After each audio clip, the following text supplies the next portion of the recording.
wanting all to be safe and serene for you. His Scottish burr, somewhat softened by his many years in the American South, was suddenly strong again. His words were filled with passion. He leaned toward her, gripping her hand so hard that it hurt, but he was alive and touching her, and she couldn't cry out. "No, Dad, don't worry. I'll never sell the store. It's your store. You'll get better. I can see that now. You'll come home and—" "No, you cannot sell the store. And the book, lass. You must read the book. Never doubt what you see or hear. Never fear for your sanity or that of the world. Turn to the book. The answers are in the book, and it will bring you through heaven and hell and all realms in between. Do you hear me, lass? Do you hear me? Oh, I love you, Danni, my girl. I love you so much. Cling to my words and live long, but mostly, live well. You're brilliant and beautiful, but the world changes. The book, Danni. Read the book and look to it in all things." His grip on her hand eased. He fell back on the bed, his eyes closed and his lips silent. Danni jumped up and rushed to the door, her tone frantic as she called out, "Dr. Vincenzo, come quickly!" Vincenzo appeared in another doorway and strode down the hall toward her. "He spoke to me. He spoke and fell back, but he spoke." Vincenzo frowned and walked over to the bed.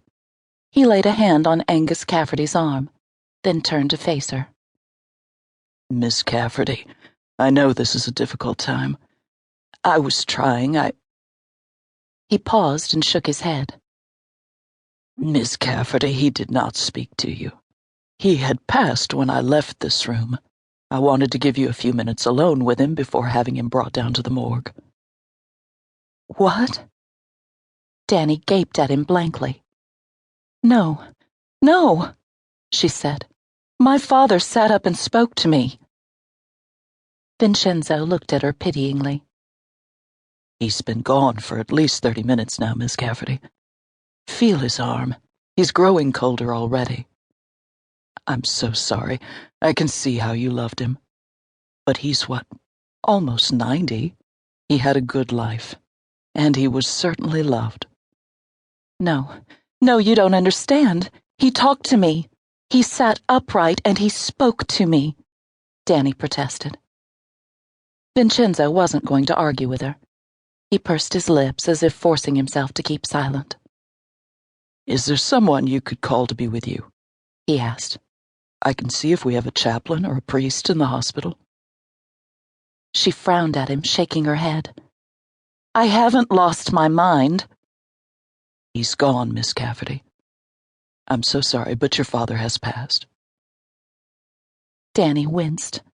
She held back the tears that threatened and said with dignity, "I'm fine. I will stay with him a moment longer if that's all right." He left. She sat at her father's side, and when she took his hand then, she knew the truth. The mighty Scot who had filled her life with love and adventure was dead. Her tears came then in a river. "Danni." She looked up. Billy McDougall, tall and thin as a reed, a man who had seemed as old as her father, but was 20-odd years younger, stood in the door. He was accompanied by Jane Pearl, her father's office manager, bookkeeper, and sometime clerk. They were like family. They were her family now. "Come, lass," Billy said. "Come away now. Your father was old and tired, and he needs to sleep now and rest from the weary rigors of this world. He loved you, lass, and he was loved in return, and that is the true measure of any man's life. Danni, we'll take you home. We'll get you a nice cup of tea with a shot of scotch or whiskey, and it will help you through the night," Jane said. Billy walked in and stood over Angus's body, his cap in hand. "I will continue in your place, my dear friend," he said, and to Danni's ears it was like a vow. As if Billy, too, believed that Angus could still hear him.